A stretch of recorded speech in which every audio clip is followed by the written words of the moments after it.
9:18 y esta conversación interesante con el licenciado Pablo Espinosa, quien es el secretario de Educación, Cultura y Deporte del Gobierno del Estado, quien nos acompaña esta tarde aquí en la mesa de Tercera Ley. El licenciado, ¿y en el estado de Chihuahua sí sabemos cuántas escuelas hay y cuántos maestros? Pregunta clave, ¿no? Es una pregunta, mira, el censo recientemente levantado nos vino a confirmar los datos que teníamos. El propio INEGI nos lo ha dicho en corto y en público, en esta comisión que se formó con el propósito de levantar el censo de maestros, alumnos y escuelas. Y el INEGI nos dijo desde el principio, Chihuahua tiene una base de datos de una información muy consistente. O sea, el estado de Chihuahua ha hecho siempre, desde que yo tengo memoria y relación con el sector educativo, un esfuerzo serio por tener estadísticas útiles para la planeación y para la operación de los servicios educativos. No, claro, que hay sesgos, pero son menores. Podemos decir que son confiables las estadísticas que tiene Chihuahua y lo corroboró el censo. Prácticamente salimos tablas en el número de escuelas que le dimos a evaluar o a revisar con las escuelas que nos entregó el INEGI de manera muy puntual hace unos días en los datos preliminares.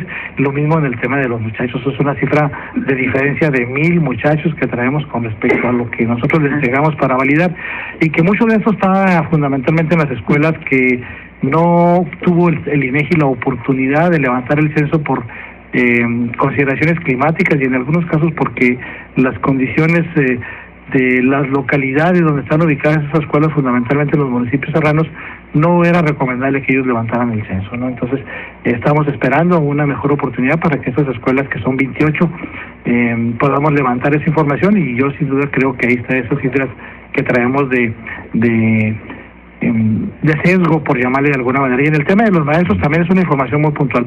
El censo levantó personal, no levantó plazas, levantó personal que se encontró en cada una de las escuelas. Puede ser que a un maestro lo hayan censado en varios lugares porque trabaja en varios lugares, como son los maestros de secundaria. Entonces, en ese caso, pues lo registró en cada uno de los lugares donde se lo fue encontrando, sin duda. Y bueno, esa información a nivel de detalle la tendríamos en el mes de marzo, y esa información va a servir para nosotros de manera muy específica para el Estado, para la planeación de los centros educativos, porque trae una radiografía de cada centro, no solo de cuántos alumnos hay, cuántos maestros, sino que trae un perfil, que el cuestionario que se recopiló de lo que contestó el padre de familia sobre las condiciones que tiene el hogar, la casa, para apoyar al alumno en tareas de carácter educativo. Es una información estratégica, y debo decirles que de los casi 700,000 cuestionarios que se repartieron a los padres de familia, regresaron el 90% al INEGI, y esta va a ser una información valiosa.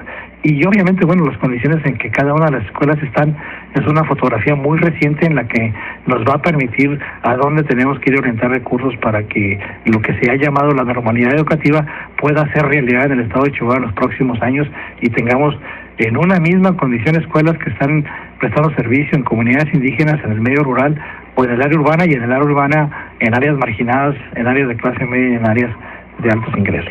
¿Y los comisionados? El tema de los comisionados es, yo creo que ha sido, es una expresión peyorativa que tienen los maestros que tienen esa función. Hay sin duda de todo, pero yo creo que los más que están en ese rol y en esta función, es una asignación que en la mayor parte de los casos la autoridad se los asignó, y se las asignó porque son funciones de apoyo para la educación.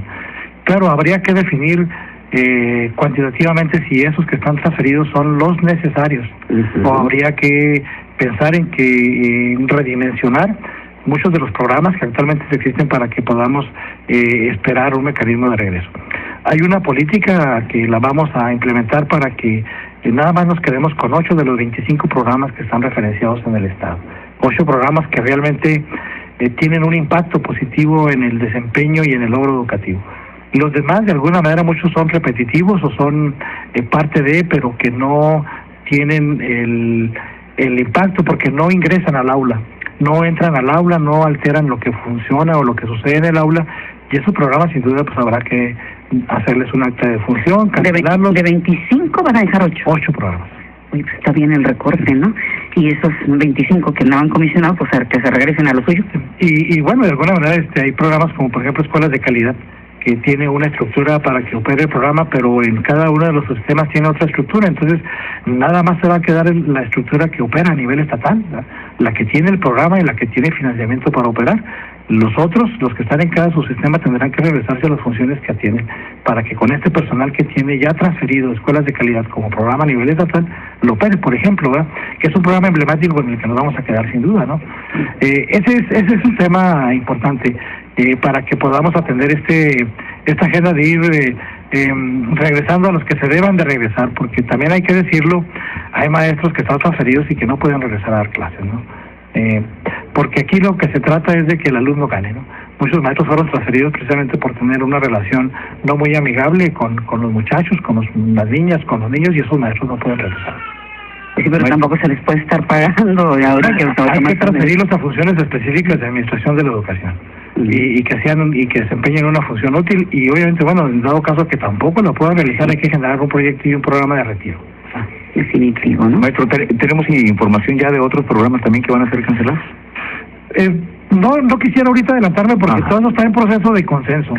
Yo aquí no quisiera ser irresponsable y que empezara a decir nombres de programas que están en esta ruta de cancelación, y que estamos de alguna manera, no solo de manera local, haciendo el esfuerzo de consensarlos de cuáles son realmente los que tienen importancia e impacto en la escuela, sino también consensándolo con el aspecto nacional, porque muchos de estos programas nacieron como un proyecto injerencista o de injerencia en el aula por parte de la federación, de decir, bueno, aparte del programa normal, pues ahí te van A, B, C, D, hasta llegar a 25 programas que entraban a la escuela, y que de repente era lo que hacía el maestro en lugar de hacer lo ordinario, ¿no? Entonces, y además muy empoderados, ¿no? Los responsables de los programas mandaban más que el titular de educación en el estado, ¿no? Entonces, pues eso tampoco es posible que suceda, ¿no? Bueno, que no lo diga, porque luego sería una amarga Navidad para muchos.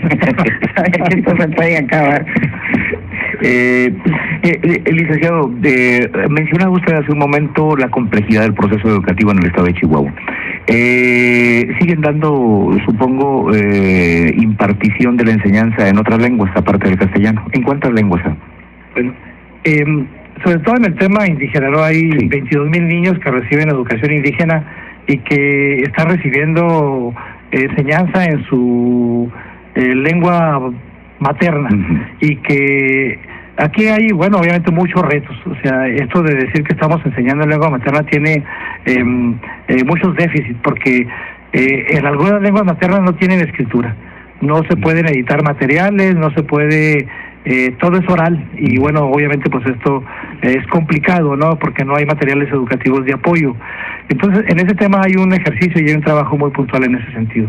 En febrero vamos a tener un evento en Chihuahua internacional que es la Sierra Tarahumara sobre la lengua materna. Viene el UNICEF, viene la ONU, viene una serie de figuras internacionales sobre esta agenda, pero debo decirte que estamos haciendo un esfuerzo importante en el tema de telebachillerato. Aperturamos 3 escuelas de telebachillerato en comunidades menores de 1,000 habitantes, se llaman así, bachilleratos interculturales. Uno está en una comunidad guarajía, otro está en una comunidad rarámuri, y el otro lo aperturamos en una comunidad menonita. Y se está enseñando la preparatoria en su lengua materna. Pues qué interesante, Qué interesante. Si nos permite, vamos a hacer una brevísima pausa y enseguida volvemos con esta conversación con el licenciado Pablo Espinosa, secretario de Educación, Cultura y Deporte del Gobierno del Estado.